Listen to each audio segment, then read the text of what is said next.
Chapter 1. The divisions of Arabic speech. Know that the spoken word in the Arabic language is divided into two main categories. 1. Simple, mufrad, a single word that conveys a complete meaning by itself, often called kalima. The kalima is further divided into three types. Noun, ism, indicates a meaning independent of time, e.g., a man. Verb, fil, indicates an action tied to a specific time, e.g., he struck. Particle, half, indicates a meaning only in connection with another word, e.g., he does. 2. Compound, murakab, a phrase composed of two or more words. Meaningful, mufid, if it conveys a complete thought, it is called a sentence, jumla, or speech, kalam. Declarative, kabari, a sentence that can be affirmed or denied, e.g., Zaid is a scholar. Imperative, insharai, a sentence that expresses a request, command, or exclamation, e.g., do not strike. Non-meaningful, ghair mufid, if it does not convey a complete thought, it is referred to as incomplete, e.g., Zaid's servant. Chapter 2. Signs of nouns, verbs, and particles. The distinctions between the three primary categories of words are as follows. Signs of a noun can accept baldash, definite article, e.g.,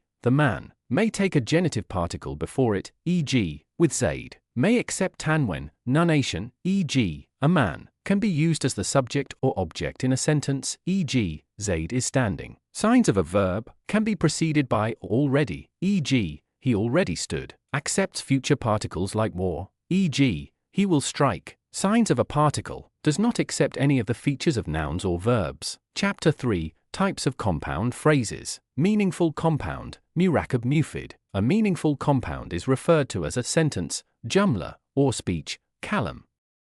It has two categories. 1. Declarative sentence, jumla kabari, a statement that can be affirmed or denied. It consists of two essential components. Subject, mubtada, the topic being discussed, e.g., Zaid. Predicate, kabar, the statement about the subject, e.g., is a scholar. 2. Imperative sentence, jumla insharai, a sentence expressing a request, prohibition, wish, or exclamation, such as command, do. Prohibition, do not do. Wish, I wish Zaid were present. Non-meaningful compound, murakab ghair mufid. A non-meaningful compound is incomplete and does not convey a complete thought on its own.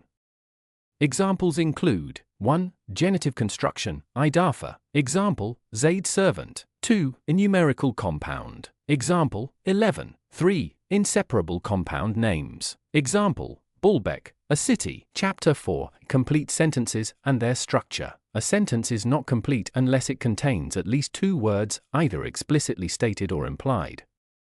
For instance, explicit, Zaid struck. Implicit, strike, where the subject is implied, you. The essential components of a sentence are 1. Verb and subject in a verbal sentence, jumla fi'liya. 2. Subject and predicate in a nominal sentence, jumla ismiya. Chapter 5. Signs of parsing, i'rab. Nouns. 1. If, nominative, indicated by a damma, or its substitutes. Example, Zaid is standing. 2. Nasb, accusative, indicated by a fata, or its substitutes. Example, I saw Zaid. 3. Jar, genitive, indicated by a kasra, or its substitutes. Example, I passed by Zaid. Verbs. 1. If, indicative. Example, he writes. 2. Nasb, subjunctive. Example, he will not write. 3. Jazm, jussive. Example, he did not write. Chapter 6. Types of sentences. Nominal sentences, jumla ismiya. These sentences begin with a noun and typically consist of two parts. 1. Subject, mubtada, the noun about which something is stated. 2. Predicate, kabar, the information or description about the subject. Example, Zaid is standing. Verbal sentences, jumla fi'liya. These sentences begin with a verb and include 1. Verb, fil, the action performed. 2. Subject, fa'ilinoy, the one who performs the action. Example, Zaid struck. Chapter 7. Parsing, i'rab, of nouns. Nouns in Arabic are parsed according to their grammatical positions. If, nominative case, used for subjects of sentences and nouns following certain particles. Sign, damma, or its substitutes. Example, Zaid is standing. Nasb, accusative case, used for objects of verbs, certain adverbs, and nouns following specific particles. Sign, fata, or its substitutes. Example, I saw Zaid. Jar, genitive case, used for nouns following prepositions and in genitive constructions. Sign, kasra, or its substitutes. Example, I pass by Zaid. Chapter 8,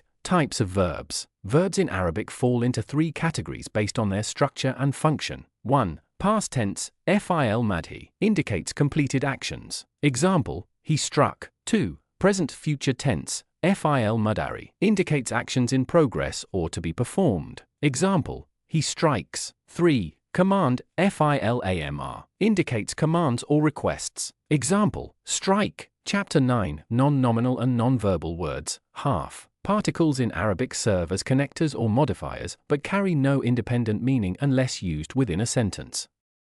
Examples include prepositions, huruf jar, in, on, conjunctions, and, or, negation particles, no, did not. Chapter 10, Additional structures. Maf'ul bihi, direct object, the noun receiving the action of the verb. Example, Zaid struck amr. Maf'ul fihi, adverbial object, specifies time or place of the action. Example, I fasted on Friday. Maf'ul lahu, causal object, indicates the reason for the action. Example, I stood up out of respect for Zaid. Hal, circumstantial accusative, describes the condition of the subject or object. Example, Zaid came riding. Chapter 11, Advanced structures. Idafa, genitive construction, indicates possession or specification. Example, Zaid's servant. Tarkib, compound words. 1. Numerical compounds. Example, 11. 2. Place names. Example, Bulbek. Chapter 12, Special noun types. Pronouns.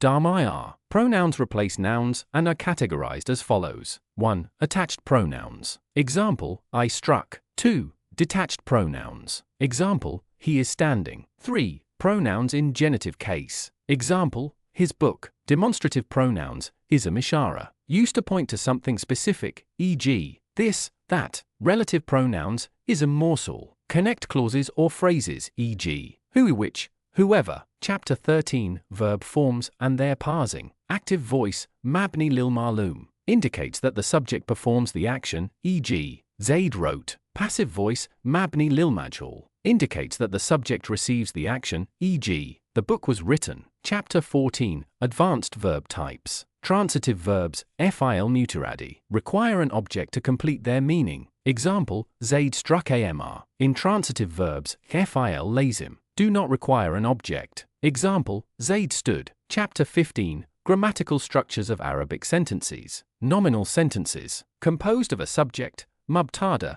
and a predicate, kabar. Verbal sentences include a verb, fil, and a subject, falinoi, and often an object, maf'ul. Jumla shartiyya, conditional sentences, composed of a conditional particle, half shart, and two clauses. 1. Condition clause, e.g., if he comes to you. 2. Result clause, e.g., then honor him. Chapter 16, Parsing, I'rab, of specific words. Nouns with dual form, mutana, marked by the addition of an or ain depending on the case. Example, 2 men, nominative, 2 men, accusative or genitive. Plural forms. 1. Sound masculine plural. Example, Muslims, nominative. 2. Sound feminine plural. Example, Muslim women, nominative. 3. Broken plural. Example, men. Chapter 17, Parsing of verbs. Indicative mood, RIF, the default state for most verbs. Example, he writes. Subjunctive mood, nasb, triggered by specific particles like. Example, he will not write. Jussive mood, jazm, triggered by specific particles like. Example, he did not write. Chapter 18, Common grammatical concepts. Idafa, possessive construction, a construction that indicates possession. Example, Zaid's book. Apposition, badal, a noun that follows another noun to clarify or explain it. Example, the Prince Zaid came. Exclamation, tajab, expressing amazement or wonder. Example, how beautiful the sky is.